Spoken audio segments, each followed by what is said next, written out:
जब ligament injury हो रही है तो डॉक्टर उसके ट्रीटमेंट कैसे करते हैं?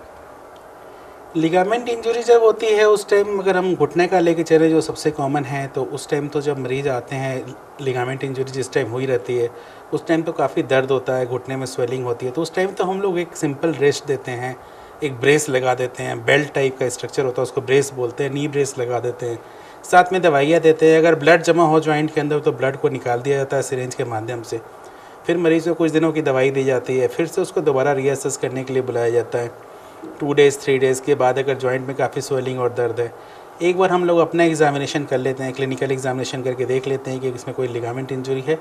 तो लिगामेंट इंजरी देखने के लिए आपको कम से कम एमआरआई जांच करानी पड़ेगी, एक्सरे में लिगामेंट इंजरी नहीं दिखता, तो एमआरआई स्कैन हम लोग करते हैं। एमआरआई स्कैन में आपको लिगामेंट इंजरी दिख जाती है, और लिगामेंट इंजरी डिपेंड करता है कि किस हद तक है।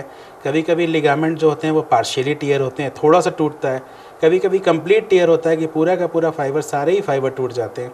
अगर इनकम्प्लीट इंजरी है तो आप जॉइंट के लिए रेस्ट देते हैं, ब्रेस लगाते हैं, बेल्ट लगाते हैं, कभी कभी प्लास्टर लगाते हैं, उसमें मरीज़ को रेस्ट देते हैं, तो रेस्ट से वो जॉइंट अपने आप लिगामेंट जो होता है अपने आप हील कर जाता है।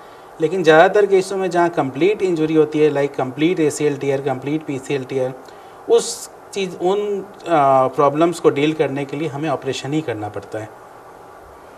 अगर बात करें कि ऑपरेशन की, जैसा कि आपने बताया, तो ऑपरेशन के समय जो रड लगाए जाते हैं, जो नट लगाए जाते हैं, वो कितने दिनों के अंदर खुल जाते हैं? देखिए, लिगामेंट इंजरीज़ में नॉर्मली रॉड वगैरह नहीं लगता है, इसमें तो ग्राफ्ट आपको दूसरी जगह से, शरीर से ही दूसरी जगह से ग्राफ्ट हार्वेस्ट करके निकाल के वहाँ लगाया जाता है। और ये ऑपरेशन नॉर्मली आर्थ्रोस्कोप की मदद से किया जाता है। आर्थ्रोस्कोप एक तरह का कैमरा सिस्टम होता है जिसको छोटे छेद से दूरबीन की छोटे छेद से जॉइंट के अंदर डाला जाता है। जॉइंट के अंदर देखते हुए इंस्ट्रूमेंट्स की मदद से 2 छोटे छोटे छेदों से ये ऑपरेशन किया जाता है। इसमें जो ग्राफ्ट लगाया जाता है वो शरीर के दूसरे भाग से ही लिया जाता है। उस ग्राफ्ट को फिक्स करने के लिए स्क्रूज लगते हैं। तो स्क्रूज 2 तरीके के होते हैं, एक तो टाइटेनियम का होता है जिसको निकालना पड़ता है, ऐसे आप छोड़ भी सकते हैं, और एक बायोडिग्रेडेबल स्क्रूज होते हैं जो अपने आप शरीर के अंदर गल जाते हैं एक समय के बाद, जब उसका पर्पस सॉल्व हो जाता है तो वो गल जाते हैं।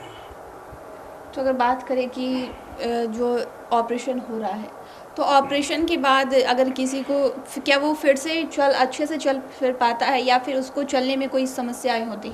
नहीं, ये तो स्पोर्ट्स इंजरीज़ हैं, इसमें मरीज़ को पूरी तरह से रिकवरी हो जाती है। जो लिगामेंट इंजरी हुआ उसमें थोड़ा टाइम लगता है, 3 मंथ टू 6 मंथ का टाइम लगता है।